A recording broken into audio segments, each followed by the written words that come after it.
కరీంనగర్ పార్లమెంటుతో పాటు నియోజకవర్గ పరిధిలో తాను రాజకీయాలు చేయకుండా కేవలం అభివృద్ధిపైన దృష్టి సారిస్తున్నానని కేంద్ర హోంశాఖ సహాయ మంత్రి బండి సంజయ్ పేర్కొన్నారు.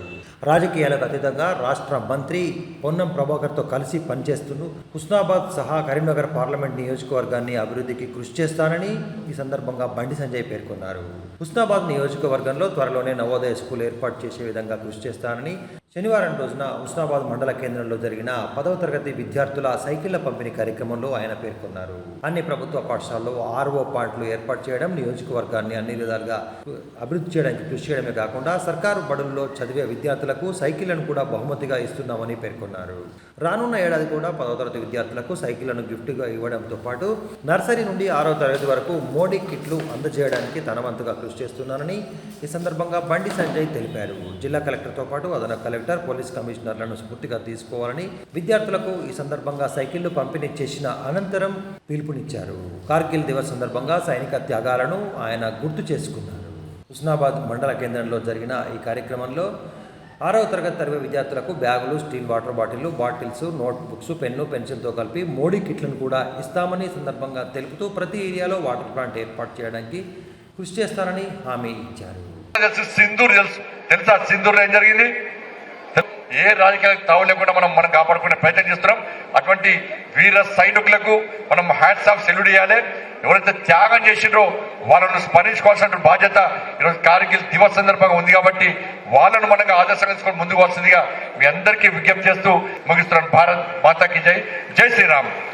కరీంనగర్ జిల్లా హుజరాబాద్లో ఏసీపీ మాధవి నివాసానికి వెళ్లిన కేంద్ర మంత్రి బండి సంజయ్ ఇటీవల మరణించిన మాధవి భర్త DSP మహేష్ చిత్రపటానికి పూలమాలలు వేసి నివాళులు అర్పించారు. ఈ సందర్భంగా మాజీ మేయర్ సునీల్ రావు ఆయనతో కలిసి మహేష్కు నివాళులు అర్పించారు. మహేష్తో తనకున్న అనుబంధాన్ని బండి సంజయ్ సందర్భంగా గుర్తు చేసుకున్నారు. కాగా బండి సంజయ్ రాక సందర్భంగా ఏసీపీ మాధవి ధైర్యంగా ఉండాలని ఈ సందర్భంగా ఆయన ఓదార్చారు.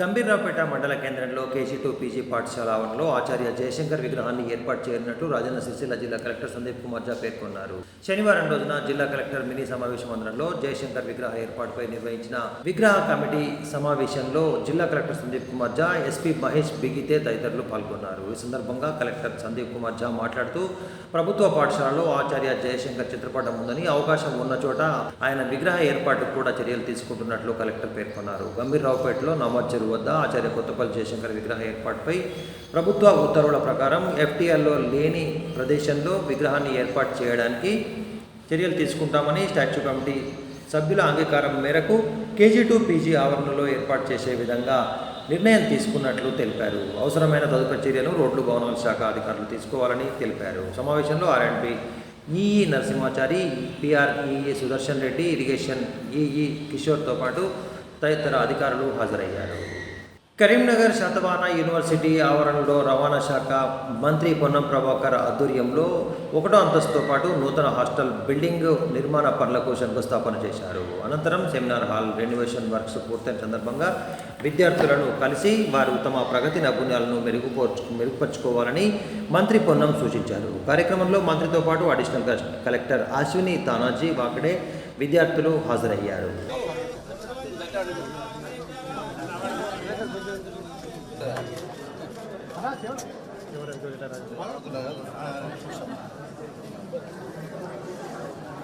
Welcome, Honorable Minister Ponnam Prabhakar garu.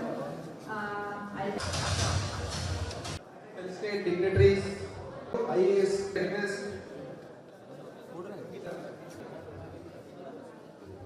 Chief Sarkar,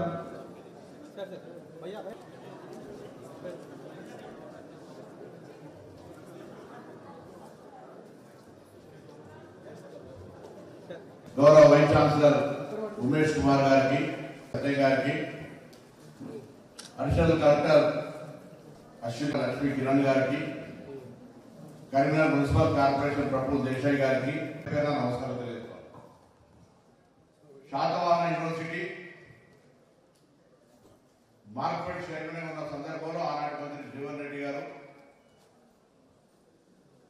ఆనాడు హైయర్ ఎడ్యుకేషన్ చైర్మన్ ఉన్న DC రెడ్డి గారు ఇక్కడ స్థలాన్ని చూసి చెప్తే నేను ఇక్కడ వారిని తీసుకొచ్చి ఈ స్థలాన్ని అంతా పరిశీలింపజేసి 200 ఎకరాలను ప్రతిపాదన చేసి మాతృభాషతో పాటుగా జాతీయ భాషతో పాటుగా ఇంటర్నేషనల్ లాంగ్వేజ్ అయిన ఇంగ్లీష్ను కూడా అత్యంత ప్రాధాన్యత ఇచ్చే విధంగా ముందుకు తీసుకుంటున్నాం. ఎవరైనా మాతృభాషకు వ్యతిరేకం కాదు, జాతీయ భాషకు ఎందుకు వ్యతిరేకం కాదు.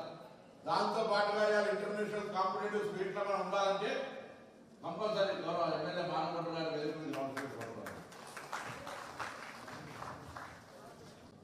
మనమంతా కూడా ఆ విధంగా మనం కూడా నేర్చుకోవాలి, శిక్షణ పొందాలని కోరుతా ఉన్నాం.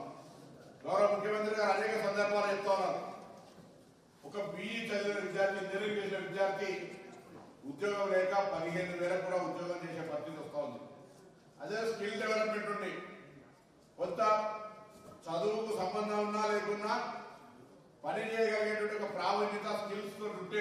మర్రిగడ్డ గ్రామంలోని ఎస్సీ కాలనీ ప్రాథమిక పాఠశాలలో రెయిన్ డే సెలబ్రేషన్స్ కార్యక్రమాన్ని వినూత్నంగా నిర్వహించారు. ఈ సందర్భంగా విద్యార్థులు రంగురంగుల కాగిత పడవలు చేసి నీటిలో వదులుతూ గొడుగులు తిప్పుతూ ఆనందించడమే కాకుండా వర్ష నీటి ప్రాముఖ్యతను ప్రధానోపాధ్యాయుల ఆధ్వర్యంలో విద్యార్థులకు వివరించారు. వర్షపు నీటిని ఏ విధంగా నిల్వ చేసుకోవాలి, వాగులు, నదులు, చెరువులను ఏ విధంగా సంరక్షించుకోవాలి, వర్షం కురవడానికి కారణమైన అడవులను కూడా ఏ విధంగా సంరక్షించుకోవాలి అనే విషయాలపై నీటి ప్రాముఖ్యత తెలుపుతూ విద్యార్థులకు వివరించిన తీరు విశేషంగా ఆకట్టుకుంది. ఈ సందర్భంగా రెయిన్ డే సెలబ్రేషన్లో పాల్గొన్న విద్యార్థులు ఆసక్తికరంగా విషయాలను తెలుసుకున్నారు. కార్యక్రమంలో ఉపాధ్యాయులు భార్గవితో పాటు రామస్వామి, విద్యార్థులు, ప్రధాన ఉపాధ్యాయులు హాజరయ్యారు.